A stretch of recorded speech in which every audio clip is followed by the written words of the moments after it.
this is an iHeart podcast. Guaranteed human.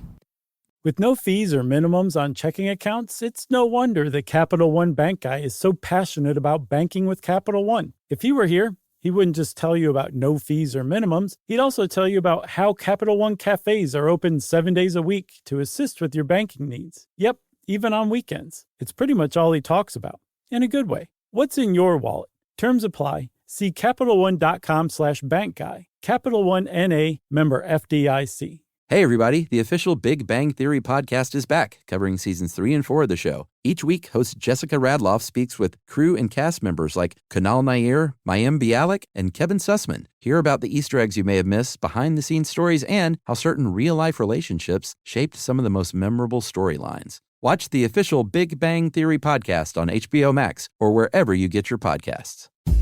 Do-do-do-do. Do-do-do-do-do. Do-do. Well, you know what that bad trumpet means. What do you mean bad? I mean, bad as in Miles Davis was bad. Oh, yeah. Okay, yeah, thank you. We're announcing our live show at our annual trip to San Francisco Sketchfest. We're going to be where? We're going to be at the Castro Theater, our home away from home in San Francisco, on Saturday, January 18th. That's right. And I'm doing my third ever movie crush at Sketchfest. Nice. And this is going to be a nighttime. I usually do a matinee, but this is the following day on Sunday, January 19th at 8 p.m. And it is going to be at Piano Fight on Taylor Street. And for all these, you can get tickets at the Sketchfest website, or you can learn about tickets at our home, touring home on the web, that is, sysklive.com, right? Yeah, that's right. And we'll see you guys there. Welcome to Stuff You Should Know, a production of iHeartRadio's How Stuff Works.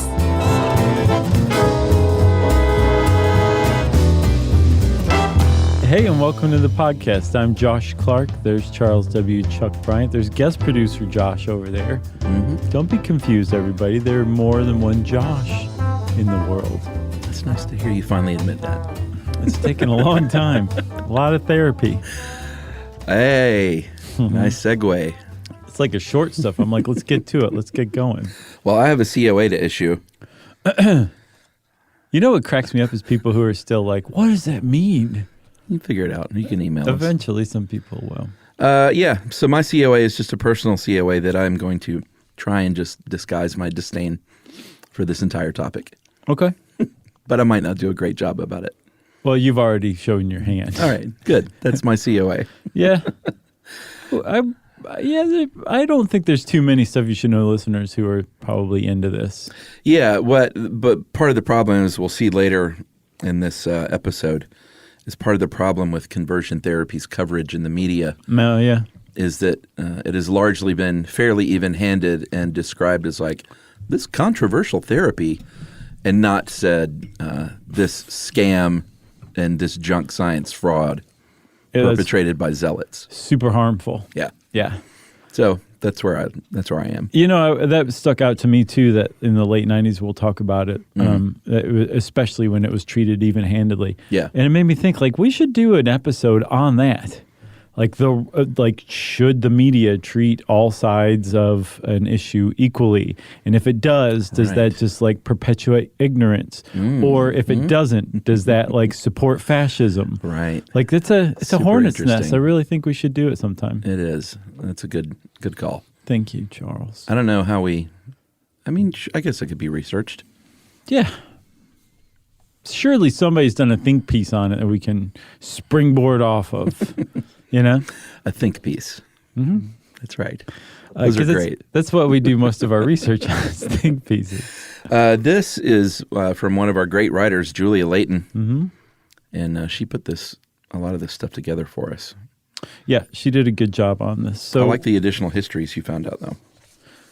Yeah, because we'll define it first, and then we'll talk about some histories. But this stuff goes back way further than you would think. But what we're talking about today is called conversion therapy, reparative therapy, ex-gay therapy, where reparative therapy is trademarked, by the way, we should say. Mm-hmm.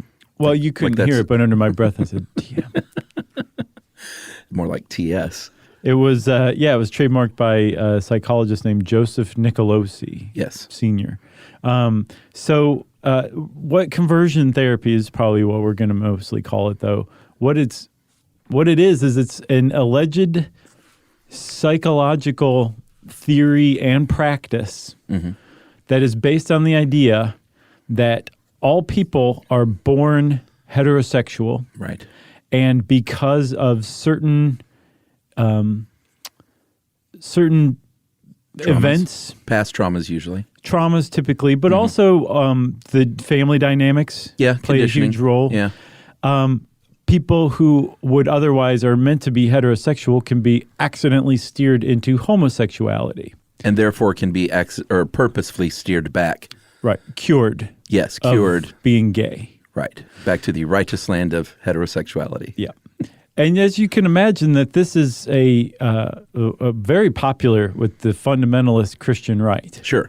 And I mean, like, that's not even like a guess. Like, it overtly is. They've adopted and taken on the ex-gay movement as basically one of the what's it called in a tent post? Sure. One of the planks in the Christian rights platform for social change. Oh, it is it was officially part of the 2016 Republican Party platform, even.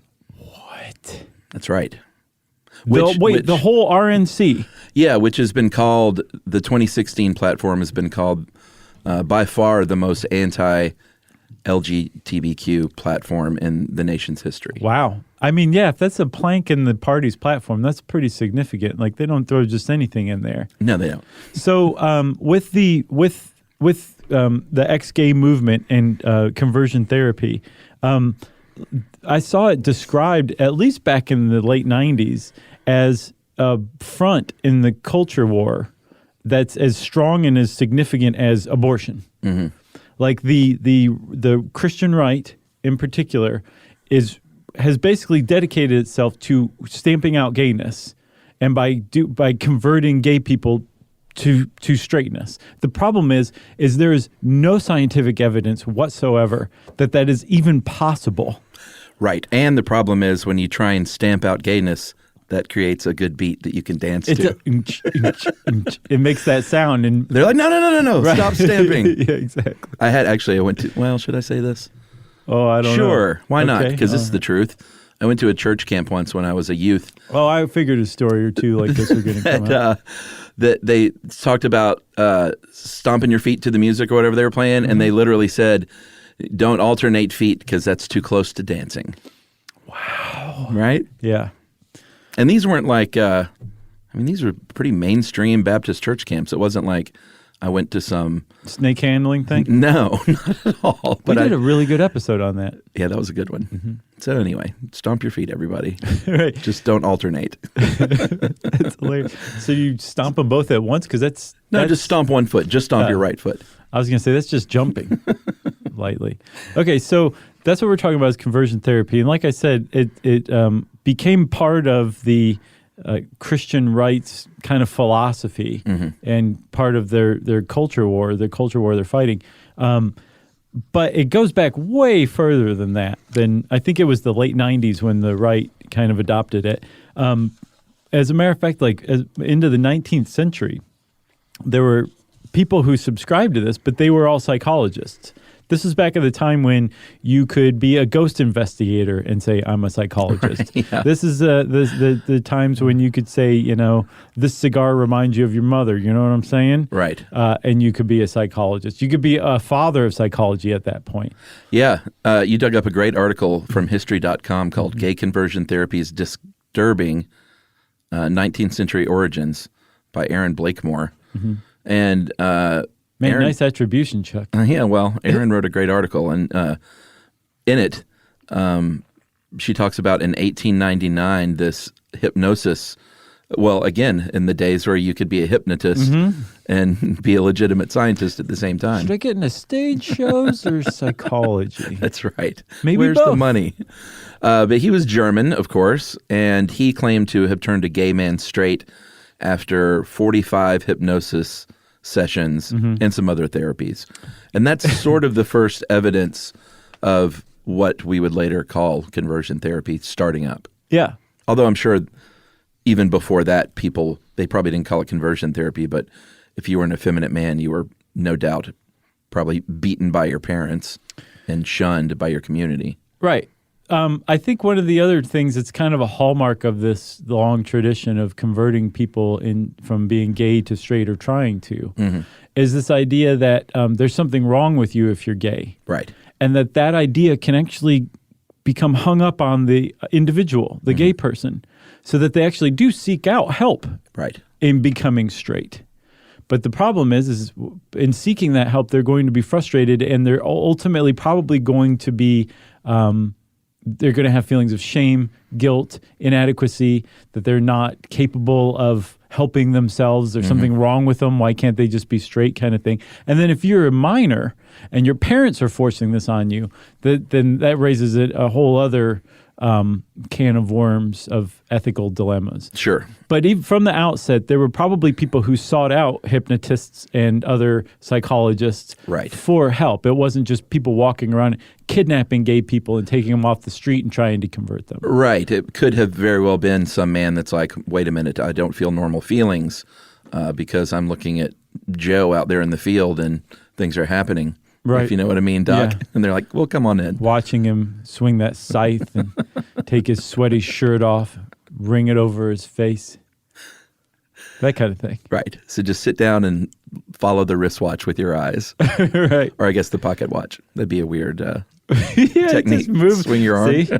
I'm moving my wristwatch. But from that same History.com article, she talks about some of the early attempts, like with electroconvulsive therapy, lobotomies. I think we even talked about some in the lobotomies episode. Man, they would give you a lobotomy for anything. Oh, sure. What about testicular transplantation? Right, because that was a theory from a doctor, an endocrinologist named Eugene Steinach, who thought that your testicles were the root of the problem. Well, a lot of people did. Yeah. There was like you could have gay testicles, literally, and they would swap them out for straight ones. Right. And I could not find any evidence one way or the other that any of these testicular transplants worked or were successful. I don't think they were. But I didn't see anything that said like all of them just failed or whatever. But like what happened? And they just shrivel up and fall off or something? So, well, do you mean if it actually like medically took to the body or right, yeah, that's what I mean. Oh, okay. You're saying like, did it convert them? Did it work? Right, yeah. No. Yeah. That's the answer. But yeah, I didn't know that you could, in the 1920s, have a testicle transplant successfully. That's what I'm saying. Like I surely, I mean, at some point, and we must have talked about this in the Michael Dillon episode. We talked about I don't think it was, but it wasn't a transplant. It was just a straight up removal, an orchiectomy, I believe. Castration. So, but at some point, testicles have been transplanted onto a person successfully. When did that happen is my question. He probably did to a dog first. Right. But I mean, think about it. Like if it didn't work, well, sorry, you're castrated now. Yeah, they probably didn't say sorry though. No, but we took your gay testicles. The heterosexual testicles just didn't pan out. Right. But now you don't have any testicles, gay or otherwise. That's right. Some of the other awful techniques that they would use back in the day were chemicals that they might have to make you retch and vomit when you look at, pictures of people of the same sex. Yep. That's called covert sensitization. Yeah? Yep. Or if you're cross-dressing maybe, same thing. Sure. Or look in a mirror and be disgusted with yourself and retch and vomit. Yeah. And very sadly, if you have, say, like someone you're in a relationship with that you love, they might show you pictures of that person and carry out aversive therapy or aversive conditioning. Yeah. What's weird is you said these are things they used to carry out. From what I've seen, this stuff still goes on today. Yeah, some of it. So what we're talking about, though, back in the 19th and most of the first half or so of the 20th century, this was all like the domain of psychology. And then eventually gay psychologists and other straight psychologists too were basically like, this is wrong. Yeah. Like the science is not adding up.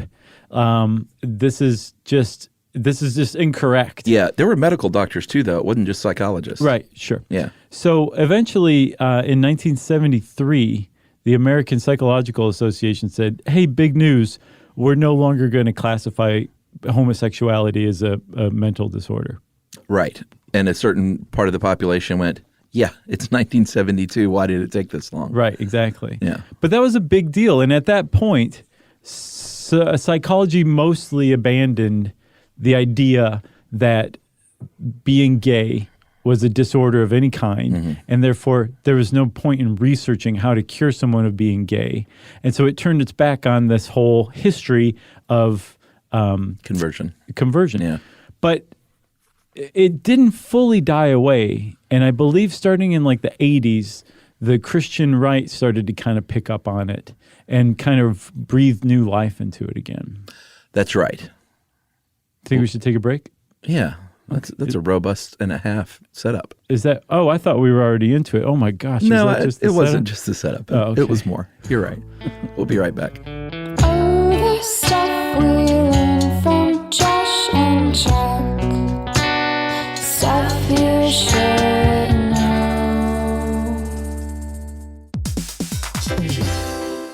Hey, everybody, here's a fact for you. In the United States, there is a break-in every 26 seconds, and that means that somewhere right now, an intruder is getting closer. And the problem with most security systems is that they only alert you after the break-in has started, and that's too late. Well, that's what makes SimpliSafe different. They use alerts. SimpliSafe's U.S.-based live agents, they identify threats on your property and help deter them before they actually break in. So the intruder never gets into your house. The crime is stopped before it even starts. That's right. And another great thing about SimpliSafe is they have no long-term contracts. They give you peace of mind and great value with their monitoring deterrence plans because they just start at about $1 a day. Yeah, SimpliSafe sent us a setup years back, and I still use mine every day. Yeah, and apparently setup, you can do it by yourself in under 30 minutes. So it's a really good value and it doesn't take long. So if you want to experience the SimpliSafe peace of mind, you can take advantage of the SimpliSafe discount offered to Stuff You Should Know listeners. Right now, you can get 50% off your new system by visiting simplisafe.com/stuff. That's half off at simplisafe.com/stuff. There's no safe like SimpliSafe.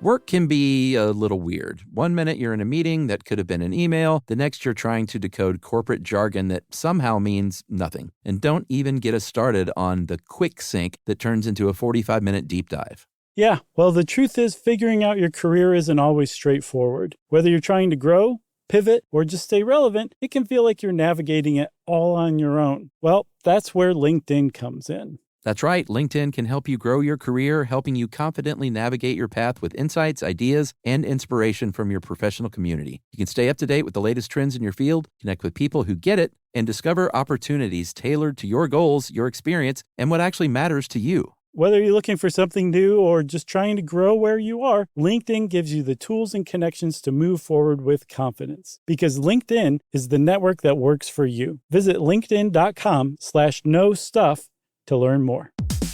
Learning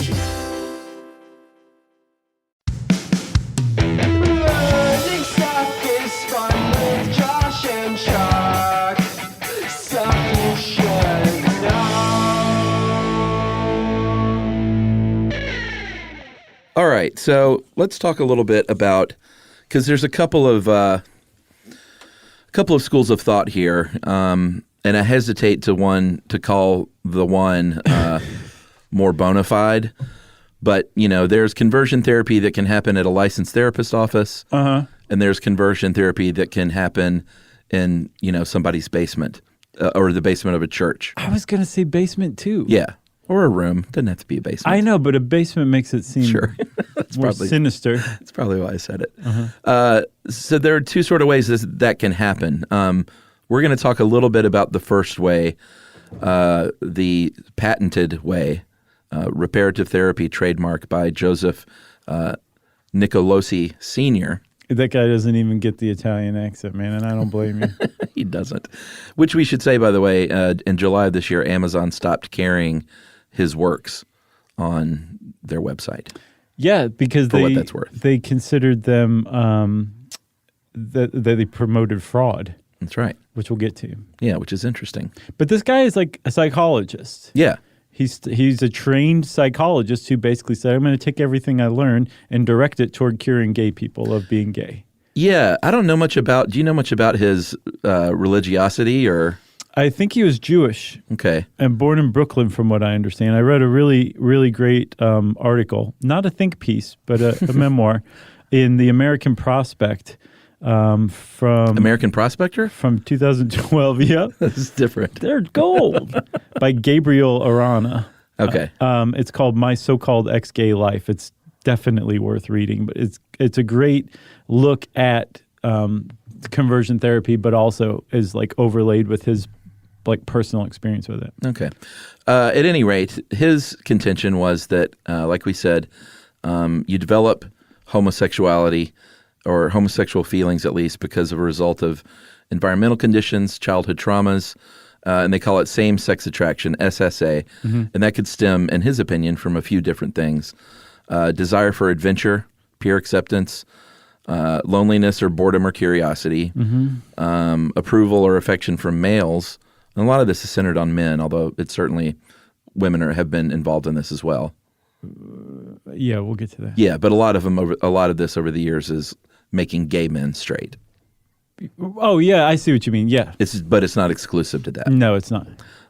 General rebellion, which is pretty funny, and then sexual molestation by another male. And I think that is a very, I think that the idea that leads to being gay is very widespread in culture, well beyond the Christian right or people who believe in conversion therapy. The idea that if you're sexually abused by a man or somebody of your same sex, you become gay, which is just wrong. But I think a lot of people still believe that. I know that's what I thought when I was a kid. Yeah, that's right. I mean, it's not right. Well, no, it's utterly wrong, but yeah. And the whole basis of Nicolosi's theory, he takes back to a study from 1992 called Demography of Sexual Orientation in Adolescence. And this was an actual study from the Journal of Pediatrics that looked at patterns of sexual orientation in high school students in Minnesota. And what they found out was that younger teens in Minnesota in this study were more likely to express sexual confusion about their orientation when they were younger. And as they grew older, they were less confused about their sexual identity and orientation. Right, and that's a legit study. Right. And I think that probably anyone who's ever been an early teenager and a late teenager can be like, that sounds about right. Exactly. You know? But the extrapolation that Nicolosi did was what's the problem is. Right. So Nicolosi was saying, like, yes, that shows that, like, you're in a dangerous place earlier on, and that if a couple of things happen in a certain way, you can be veered off of this natural path toward heterosexuality into homosexuality. Right. And also more dangerously, that means we got to get them while they're young. Right. So one of the other things that he really based his practice on was this family triad of a domineering, over-attendant mother, a passive, detached father, and a sensitive child. Boogie Nights. In that was a good one. In that triangle, like, you would like almost certainly have a gay kid. Yeah. If somebody didn't intervene. So he decided, like, this was his career was intervening in that kind of stuff. But that in and of itself has never been proven to create gay kids, like that, like whether you believe in conversion therapy or not. If you have a domineering mother and absent father, and you're like a sensitive type who likes dolls, even doesn't mean you're going to turn gay. Right. This is the basis of that, though, is that yes, you will turn gay, and still to this day, this idea is allowed to live because science has never fully satisfied the question, like, are we born gay? Do we develop being gay? And it looks like it's on a pretty strong track toward a genetic basis of homosexuality. Right.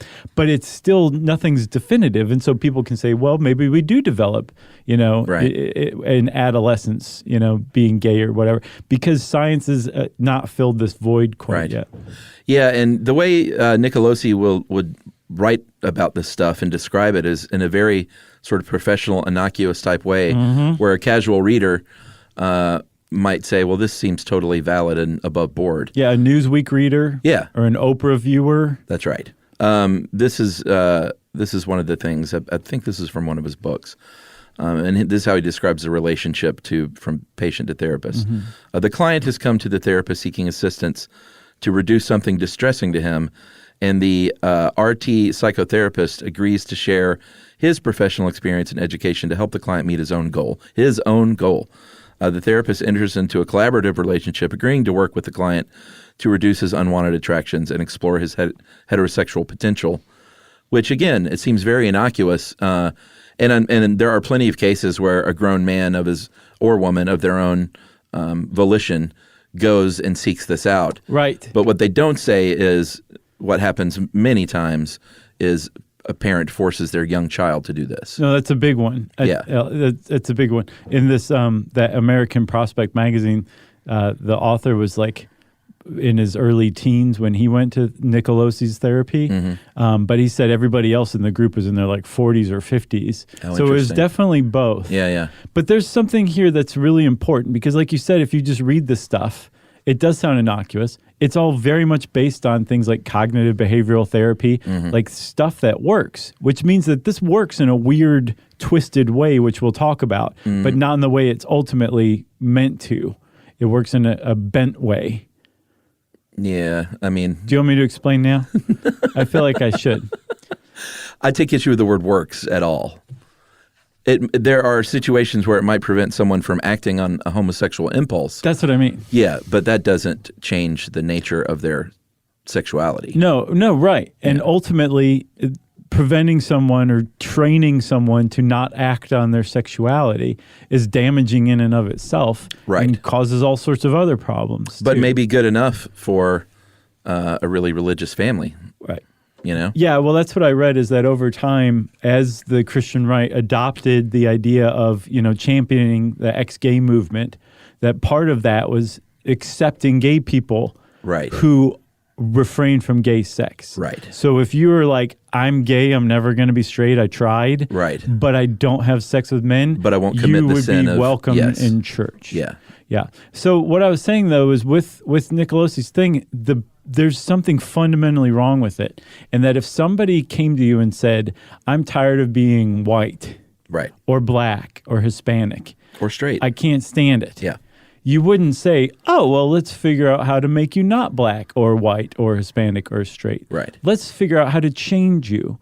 They would say, any therapist worth their salt would say, well, no, there's a lot of great things about being white or black or Hispanic or straight. And let's focus on that so that you can own your identity. The conversion therapy does the opposite. It says, yes, let's figure out how to get the gay out of you. Right. Let's change your identity because this group of society has said that it's unacceptable. That's right. And that is an extraordinarily damaging position to come from, and that is the basis of conversion therapy. Yeah, and as we'll see later on, the AMA's official stance is that it is, and we'll read the quote later, that it is a damaging prospect. Right. And creates real harm. An American Prospector magazine. So this approach by Nicolosi has 4 steps to it. The first one is interesting because it's the disclosure of the therapist's personal, professional, philosophical, and religious views on homosexuality, which includes, Nicolosi says, the gay affirmative therapist also discloses his philosophical views to the client, but from a gay affirmative perspective. Does he just put that in there to cover his bases? No, it's true though. Because you wouldn't send your son or daughter to a gay affirmative therapist to convert them into right. I think this is what he's saying. You've been to therapy before, right? Sure. Have you ever noticed that when your first session, the therapist tells you a lot about themselves and what they think about mental health or life or whatever? Yeah, and I'm always like, wait a minute, what about my problems? Yeah, I thought we were talking about me. I'm getting charged for this? Right, I don't care about your family. Right. That's what he's saying that they do. But because this is about being gay, that's what they're going to talk about is their views or whatever. Interesting. They're going to share their opinions of it and that they think that there's problems with it. You know what my line is at the therapist when they do all that stuff? I'm like, great, that's really interesting. At the end, I'm like, you want to start the clock now? Right. Nice. Either that or I can prorate. Number 2 of the 4 steps is encouragement of the client's inquiry. So basically asking the client the questions, examining their feelings, to try and discover like what lies beneath. Right. Number 3, resolution of past trauma.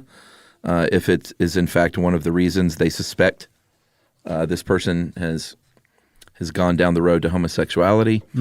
And then education regarding features of homosexuality, which includes everything from what motivates you to do this to, that if you are gay, then this lifestyle ends in a very bad way for you.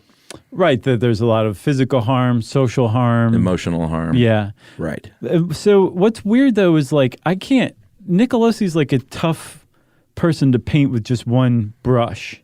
Even though I totally disagree with what he dedicated his career to, he doesn't seem, at least from what I've read, including that American Prospect article from somebody who was a patient of his for years. Right. He doesn't seem to have been like any sort of evil man or anything like that.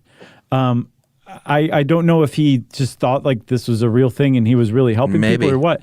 But for example, there's this one quote from Gabriel Ariana, who said that he had been like experimenting with sexual encounters with other men as a teenager.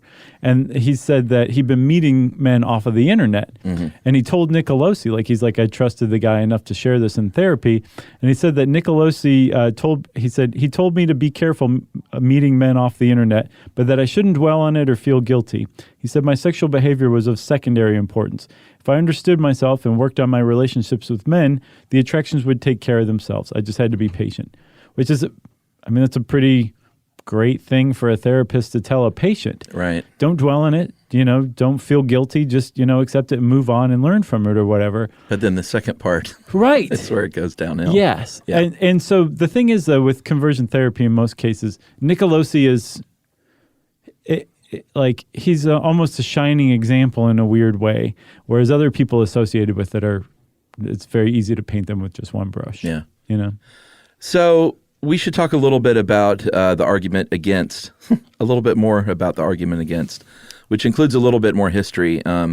We talked about the earliest stages of conversion therapy in the late 1800s, but it really kind of picked up steam in the United States in the 1960s when the civil rights movement, when gay people started coming out of the closet more, right. presenting themselves more in public, gay bars popping up, things like that. Stonewall, of course, which, anytime something like that is becoming a little more accepted in the mainstream, there's going to be another side that really roots down and digs in. And that's sort of how the modern gay conversion therapy movement was born, was out of homosexuality becoming more accepted. Yeah. I read a really interesting journal article from 2007 by Robinson and Spivey. It was in Gender and Society, the journal. And they basically they looked into the ex-gay movement, not necessarily the psychology community's basis of it, right. but later on the adoption of it by the Christian right. And they explained why the Christian right would be interested in that. And they were interested in it and dug in, like you said, because they saw homosexuality and feminism in particular as signs of a decadent society that would eventually cause us to crumble and collapse. And that and this is according to Robinson and Spivey. I haven't actually interviewed anyone on the Christian right who believes this, right? But they are academics, and this was a peer-reviewed journal. That masculinity is the antidote to that. Right. It's the antidote to homosexuality. It's the antidote to feminism, and that it was up to each man to be a strong leader among women and children, and to be as masculine as possible. That's how you did that. Yeah, I heard sermons every Sunday. Well, not every Sunday, but I heard sermons on many Sundays where they were still saying, "Wives, submit to your husbands." Yeah. Straight out of the Bible. Yeah, and like most of the antidote is, dads, you're being way too passive. You need to step up and be the leader of your family. But also moms, right. You can help by saying, oh, you have a question? Ask your father. I defer to your father. Go ask your father. Right. And just, being passive. Well, which goes back to that triad you mentioned earlier about the domineering mother, the passive father equals gay son. That's basically the basis of the whole thing from what I could tell, is that, at least among the Christian right, that if the father's not the dominant and leading figure in the family, that's where the trouble comes from. Mm-hmm. And that can produce homosexual children. Interesting. Yes. So something we failed to mention as part of the AMA's change in 1972, or was that the APA? APA, was they said, and this is an important distinction, is that homosexuality they deemed a normal variation, not deviation, but a variation in human sexual orientation, and like other normal sexual orientations can't be changed. Mm-hmm. In other words, you can't make a straight person gay any more than you can make a gay person straight. Right. Is what that equals. And because of that, as we'll see later on, that became the basis for this idea that conversion therapy is, in essence, a fraud. Right. Because it purports to do something that can't be done. That's right. Should we take another break? Oh, man, really? They're coming hard and fast. We can wait if like you want. men swinging scythes in sweaty shirts on the field. Let's take another break, and we'll talk about what might happen in conversion therapy right after this. Oh, the stuff we learn from Josh and Chuck. Stuff you should know.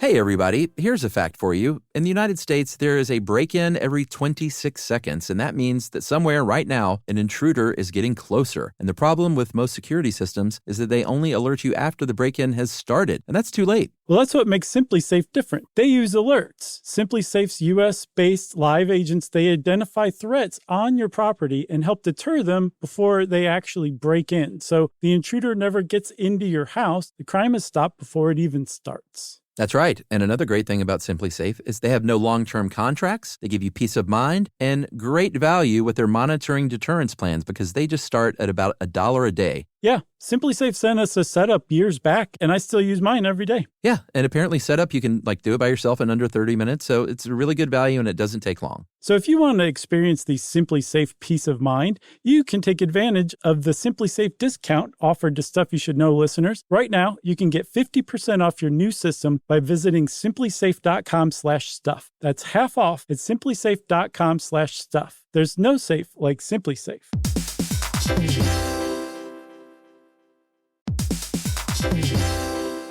Work can be a little weird. One minute you're in a meeting that could have been an email. The next you're trying to decode corporate jargon that somehow means nothing. And don't even get us started on the quick sync that turns into a 45-minute deep dive. Yeah, well, the truth is figuring out your career isn't always straightforward. Whether you're trying to grow, pivot, or just stay relevant, it can feel like you're navigating it all on your own. Well, that's where LinkedIn comes in. That's right. LinkedIn can help you grow your career, helping you confidently navigate your path with insights, ideas, and inspiration from your professional community. You can stay up to date with the latest trends in your field, connect with people who get it, and discover opportunities tailored to your goals, your experience, and what actually matters to you. Whether you're looking for something new or just trying to grow where you are, LinkedIn gives you the tools and connections to move forward with confidence. Because LinkedIn is the network that works for you. Visit linkedin.com/knowstuff to learn more. Learning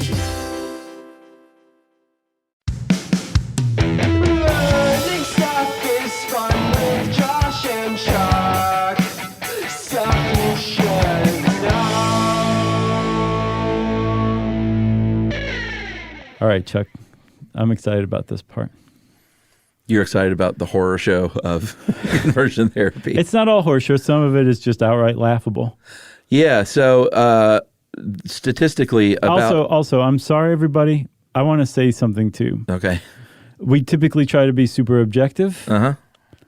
This one is very tough. We have science on our side, too. This was really hard for me to research. Yeah. Nothing is ever hard for me to research. This one was. It was like turning over a log and finding it like maggots writhing underneath. That was what researching what this one was like. I just kept putting it off. I would just keep leaving it and just going and watching like The Office or something like that. Just anything but researching this. Because it's super sad. It is. It's that children are taken at their most vulnerable time in adolescence when they don't know what's going on, and they're told that they're wrong and they're sinning and they're dirty. that is a part of why it's sad. Another part to me of why it's sad is that the idea that grown-ups would direct this much thought and attention and effort into slamming their head up against a wall to try to change someone else to a way they think they should be. Right. That I think is that's at least as sad to me as the children being misdirected like this, because a kid can go on and grow up and be like, geez, my family was super messed up. I'm really glad I don't speak to them anymore because I'm much happier over here. Right. Well, that can happen in the ideal circumstance. Sure. Or the ideal circumstance is that the family's just like, hey, we're really screwed up. We're really sorry. Right. We love you no matter who you are. Yeah. But the idea that there's a group, a social movement dedicated to just eradicating another group of people. Yeah. That I find that very hard to swallow. Yeah, agreed. So apparently statistically about or close to 700,000 people in the United States have undergone conversion therapy. And we should mention that it's a real problem in places like Africa and Asia and South America. Yeah, where you can still be imprisoned for being gay. Yeah. Like Uganda is a big place for that. Conversion therapy is like on the rise in those places and other places. Right. But we're talking about the United States in this case, 700,000 people. And like we said, sometimes it is in the with a licensed therapist. Sometimes it's done by a religious advisor in a basement or at a church. You know what that reminded me of is another thing we need to talk about sometime is exorcisms, like church exorcisms. Oh, we've done exorcisms. We did like straight up Roman Catholic exorcism. Oh, okay. I'm talking like the kind that somebody does in the basement of their house. Gotcha. Because they're supposedly an exorcist or something like that. Sure. Backdoor exorcism. Basically, yeah. Black market. You'll see. You'll be like, oh, man, we should be talking about this. All right. Well, I agree already. I trust you. Okay. So the AMA says that conversion therapy programs may utilize harmful psychological techniques. We were talking earlier about aversion therapy and given chemicals. They can still be given noxious stimulus. And I didn't see exactly what that entailed or could entail. There was a guy named Robert Gilbraith Heath who was the father of implanting electrodes into the brain to deliver shocks. And one of the things he directed that toward was curing gay people. Mm-hmm. I don't think anyone in their basement is implanting electrodes or whatever. Right. But there are things like giving people like nausea-inducing medications is one. Right. Showing them pictures that might nauseate them and then figuring out how to associate that with masturbating to thoughts of other men or something like that.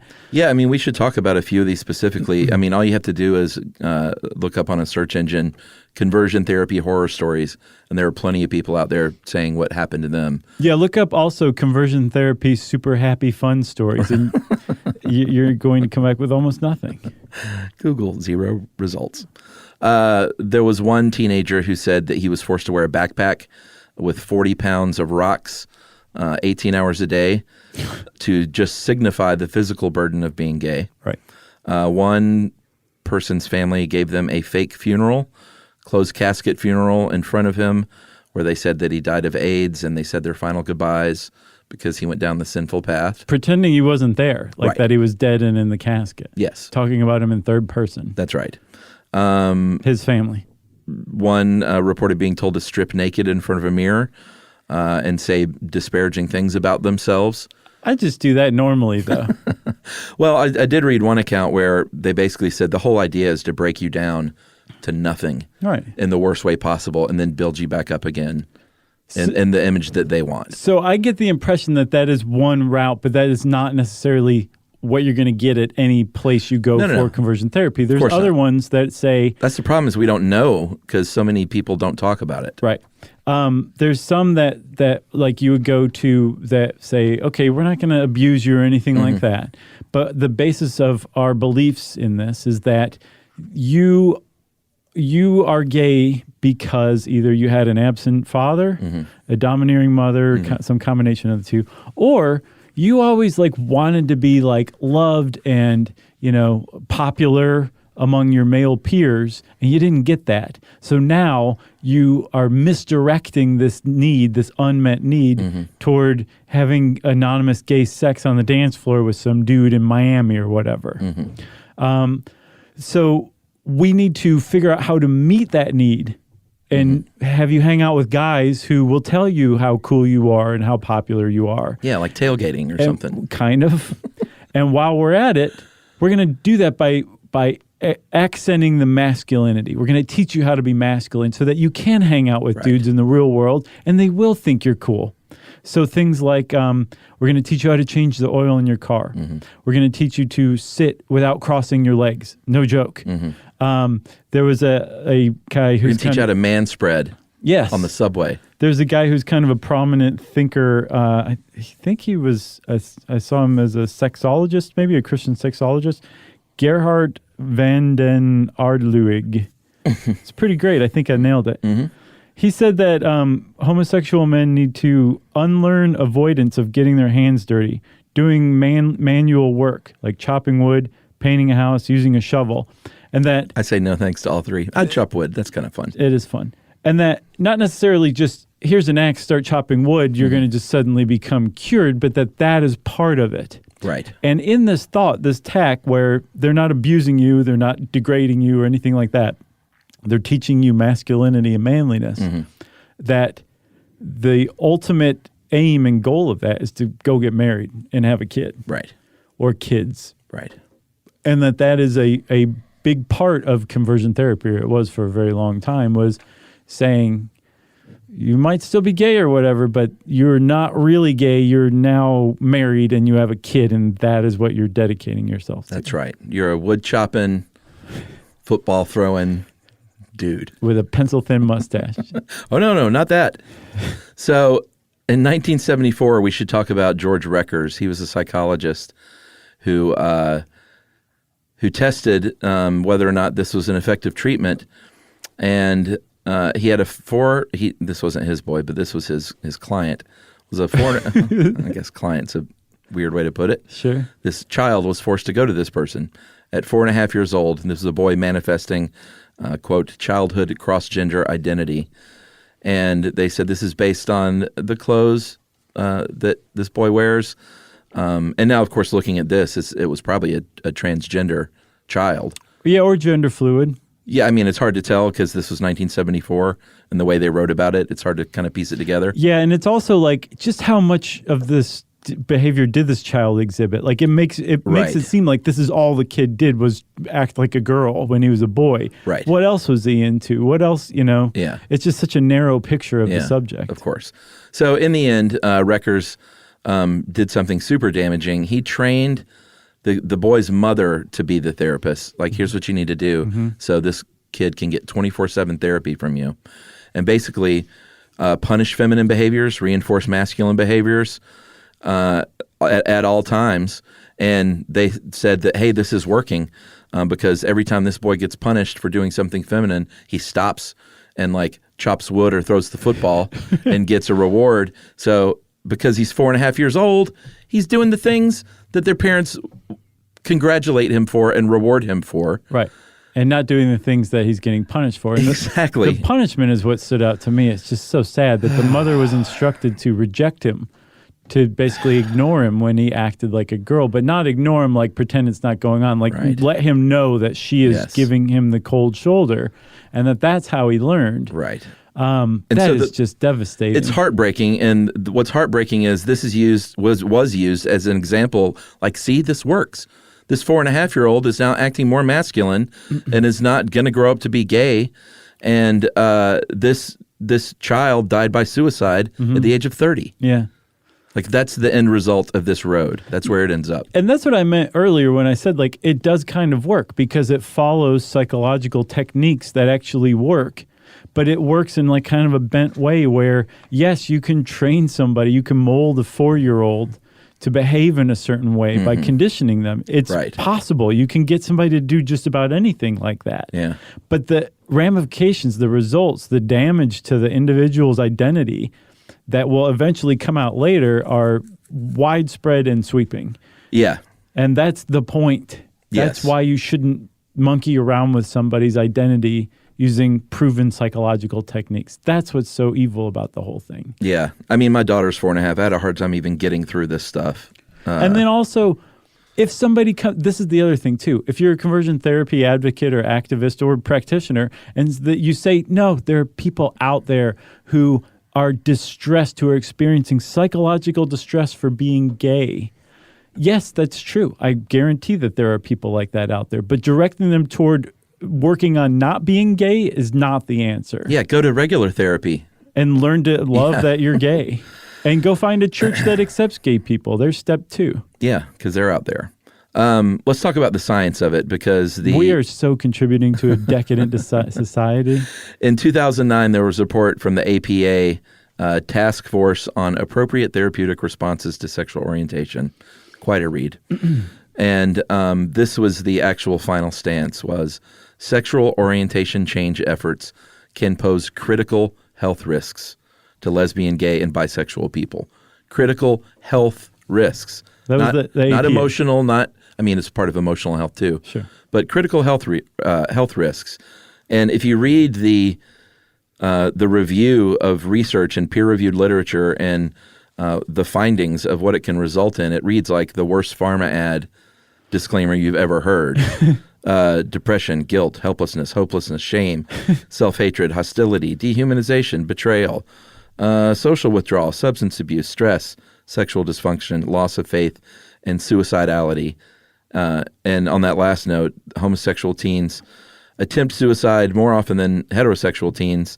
And then among those homosexual teens, you're twice as likely to try that if your parents have rejected you, and 3 times as likely if you have undergone conversion therapy. 3 times as likely. Yes. Compared to a heterosexual teen. That's right. Man. Well, there you have it. That was just the APA.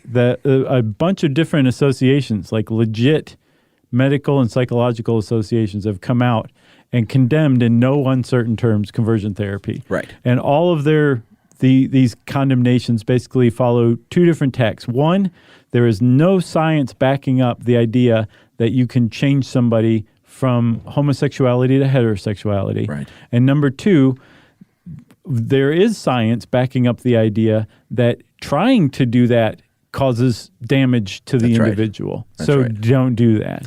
And as a matter of fact, some countries and states in the United States have said, this is outlawed. You can't do this anymore, everybody, which is really touchy stuff because, again, the Christian right kind of adopted it. And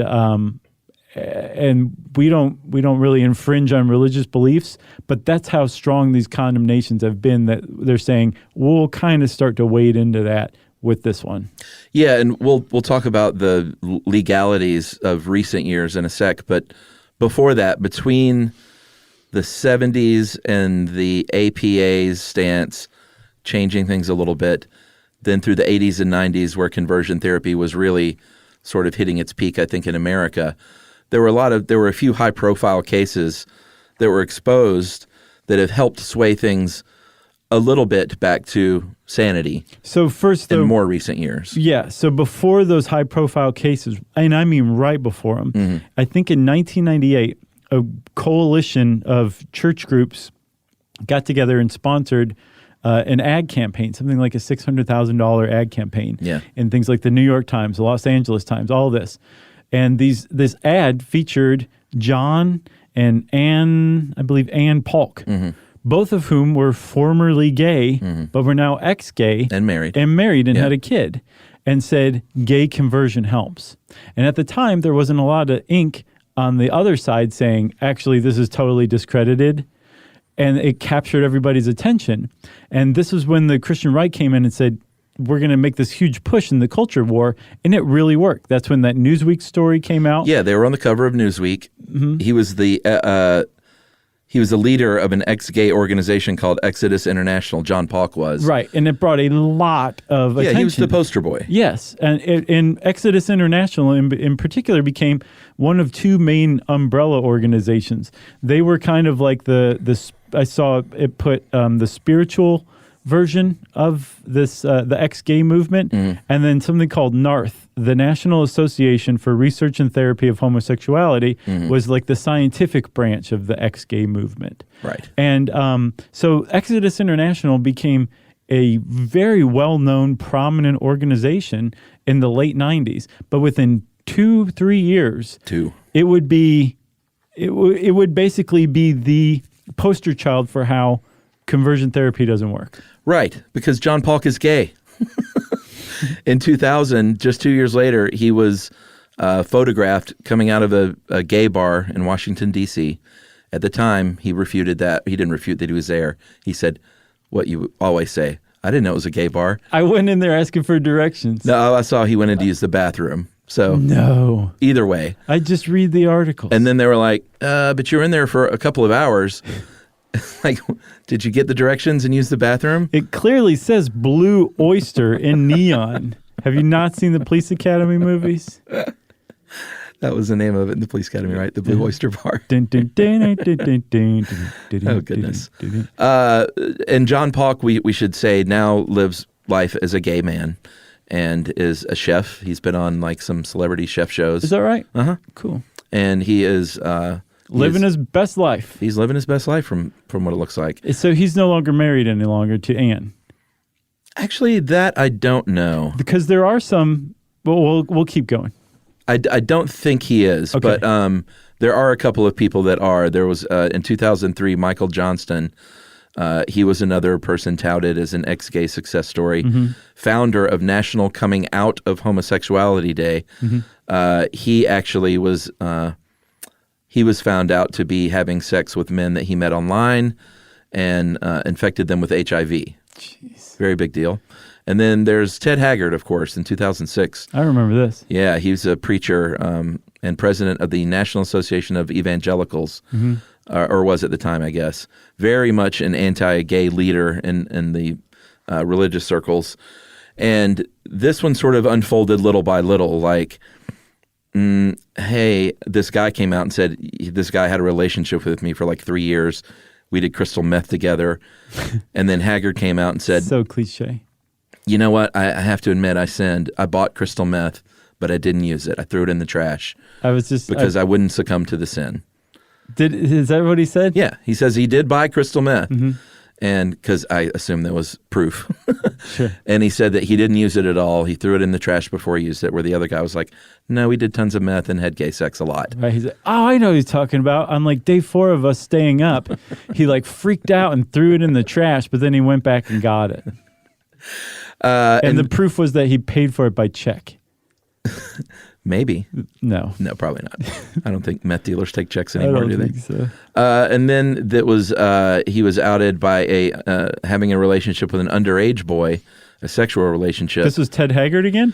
Yeah, wow. and the boy sued, and it was settled by the church with a dollar figure. I think it was like $180,000. And then finally, in 2011, Ted Haggard comes out and is like, all right, so I did have a relationship with a boy, but we never touched each other. I just masturbated in front of him. I threw him in the trash. And in 2011, he said, you know what? I'm bisexual. I'm going to admit it. I am bisexual, but I am going to choose to live my life as a faithful heterosexual husband to my wife. I wonder if after he admitted that, it came out as bisexual, what that felt like.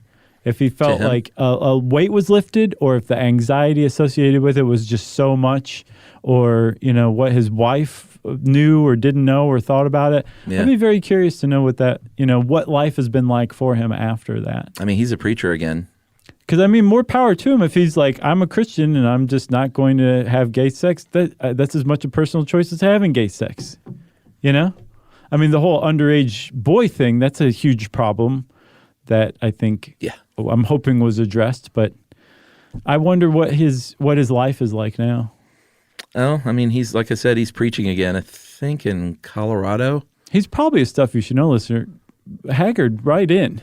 Yeah, we'd like to hear from you, sir. You want to talk about the law? Because right now... Oh, wait, there was one more. Chuck, there's a big one. Who? Alan Chambers? Yes, so John Polk, when he was outed cruising the Blue Oyster in D.C. back in 2000, he was running Exodus International. Yes. He was replaced a couple years later by Alan Chambers. And about a decade after Chambers took over Exodus International, he said, I'm gay. I've been gay. Conversion therapy doesn't work. We're shutting down Exodus International. Yeah. And I apologize to the LGBTQ community. Yes. So within about a decade or so of the Christian right adopting the ex-gay and conversion therapy pillar post as part of the platform for their culture war, the biggest organization, one of two biggest organizations dedicated to conversion therapy said, it doesn't work. Yeah. We're sorry, gay people, for all the damage we've done. Yeah. That's a pretty big turn of events. It is. So yes, Yet it still continues. So that led to a bunch of laws that are trying to keep it from continuing. Yeah, and the laws are basically usually around minors, saying you cannot force a minor to do something like this. Right. Not, hey, the whole thing is outlawed. If you're an adult and you want to go do this, then that's up to you. As of 2019, this year, 18 states in Washington, D.C. and Puerto Rico have similar bans enacted. And also, it's important to point out that those bans are about the legitimate scientific community. Like, you will have your license revoked. Doesn't say anything about a preacher that you go to or a youth counselor or any, sort of non-licensed church therapist. Right. It's only scientists or licensed counselors or psychologists or psychiatrists or doctors, I'm sure, who can lose their license if they practice it. That's right. But yeah, that's because there's religious freedom. It's I guess you can still do that to minors though if it's a religious group doing it. That is what I'm not sure about. So it depends on the state. So there was a group there was a counseling organization called Jonah.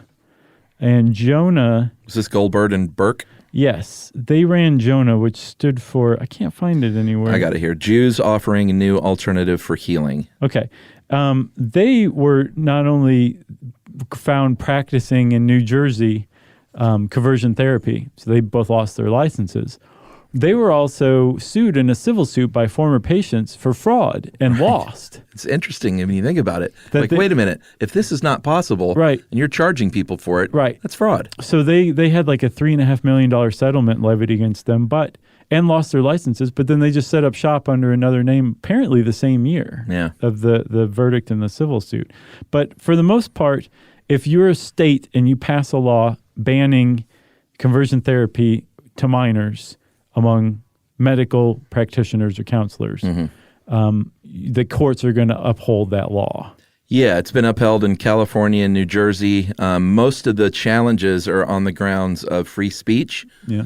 And the New Jersey, when they upheld the New Jersey, or maybe it was Maryland, the judge said, we're not infringing on your free speech. You can say whatever you want. But you can't practice this therapy. Right. That's different than free speech. Right. You can believe what you want, say what you want, but you can't do this as part of your, licensed therapy. It's the same thing as like if you carry out quack cancer treatments, right, that is harmful, like you're poisoning your patients or whatever.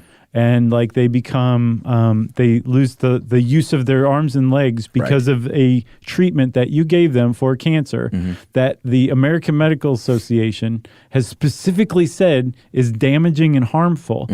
You're totally going to get held accountable for that. You're lucky to just lose your license in that case. This is the exact same principle. Yeah.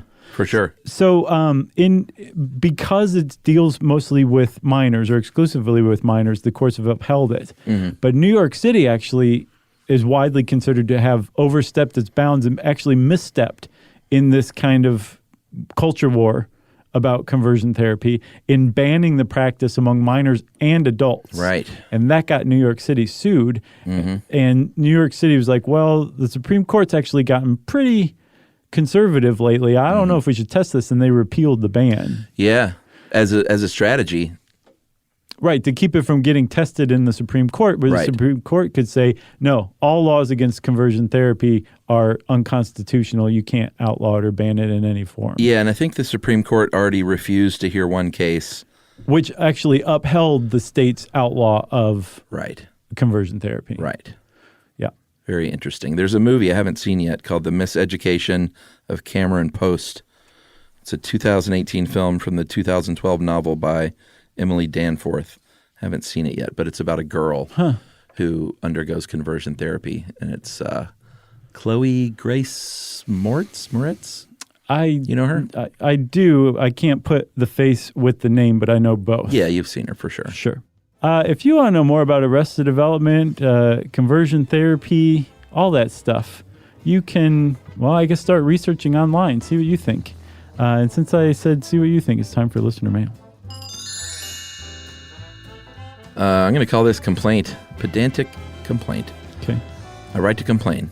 Josh, in the episode on historic districts, you kept referring to them repeatedly with the indefinite article "an" rather than "a," an historic district. I said "an"? That's what he says. That sounds unusual. I don't usually do that. Really? I guess I was just being unconsciously correct. So is that correct? Yeah. So what's the rule? Because I don't even know it. Huh? What I just said. That's the rule? That's the rule. What I say? Mm-hmm. Okay. I try not to exercise it too much. Okay, good. Only when I'm right. Joe says this, I realize this infuriating practice has become popular in recent years in the U.S. I feel passionately that it must be discontinued, especially primarily by those voices are attended by large audiences like you. You are no doubt aware the letter H is a consonant, necessitating, the use of the indefinite article a rather than an. Citation, all grammar books ever. I should limit the scope of my gripe with an important caveat. Cockneys.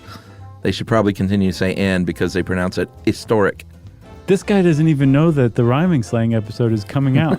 How weird. But guys, that's not really what I write today. I love the show. I wanted to tell you, I wanted to wait for a halfway plausible pretense to make the email a little more fun, which I hope this has been. Any chance on an episode of How Pedantry Works? Keep up the good work, Joe. So Thanks, Joe. He's poking fun.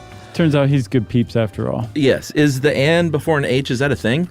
I didn't know that. Is it? Yeah, I think, I don't know if it's proper or not, but I understand where it comes from because the vowel that comes right after the H is usually so heavily pronounced in relation to how it's pronounced when it comes after other consonants, like anhistoric. An historic district sounds okay. An honor. Which one sounds better? Like I was bestowed an honor. Yeah, no, say it the other way. But you wouldn't it's say like dog vomit coming out of your in mouth. high school. I had an history teacher that was great. Oh, you know, it's really weird. Did Joe tell you to say that? No, I just thought of it because historic. I had a history teacher. I had a historic. Yeah, both work. How about this? We're both right, Joe. Try not to focus on such stupid stuff. I'm curious. I'm curious if there is. I really want to know the rule now because I know it's a consonant, but if people are saying it these days, is that just some sort of a fighting the system? That's the descriptivist way. The prescriptivist is like, no, it's this way. Right. Joe's the prescriptivist here. We're descriptivists. All right. I think we've proven ourselves that. Maybe we should launch a side podcast called The Descriptivists. Oh, that's a good one. Yeah. Almost has like a Civil War era folk band feel to it. We'd have to curly cues, though. That's fine. We're not going to do that. We could get fake ones that we just took on and off for publicity. That's right. Scout mob. Right. If you want to get in touch with us like Joe did, have a little quibble, a little gripe, or praise, or whatever, you can go on to stuffyoushouldknow.com and check us out. Our social links are all up there. You can also send us an email to stuffpodcast@iheartradio.com. Stuff You Should Know is a production of iHeartRadio's How Stuff Works. For more podcasts from iHeartRadio, visit the iHeartRadio app, Apple Podcasts, or wherever you listen to your favorite shows.